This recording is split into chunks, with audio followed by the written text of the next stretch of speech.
इनका कोई स्वार्थ नहीं होता पेरेंट्स का। जो दादा की दादी की जो पोस्ट पे होते हैं उनके पास देने के लिए दुआएं आशीर्वाद होता है। मैं कहता हूं कि वो कवच है।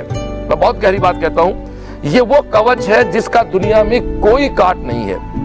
यदि आपको महाभारत का किस्सा याद हो, और महाभारत गलत है तो फिर तो सारा सब कुछ गलत है, बात है भाई। महाभारत का मैं किस्सा शेयर करना चाहूंगा।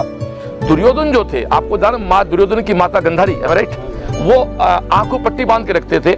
उन्होंने पूरे जीवन पट्टी बांध के रखी, तो वो एक तपस्या थी। बहुत बड़ी बात है, कहने को तो कह सकते हैं कि साहब उन्होंने बेवकूफी की, आज के लोग कहते हैं क्यों पट्टी बांधी, वो अलग बात है। लेकिन एक अपने पति अंधे पति को ये महसूस ना हो कि मेरी आंखें हैं, वो पत्नी अपने अंधे पति का एक मोटिवेट करने के लिए ताजिंदगी आंखों पे पट्टी बांधी।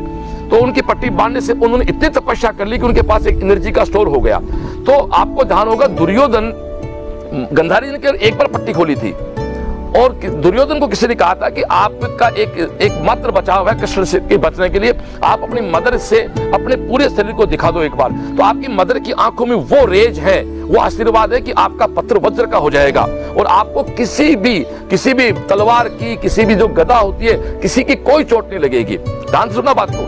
तो दुर्योधन को किसी ने कहा, दुर्योधन एग्री हो गया। ये बात पता कृष्ण को लगी।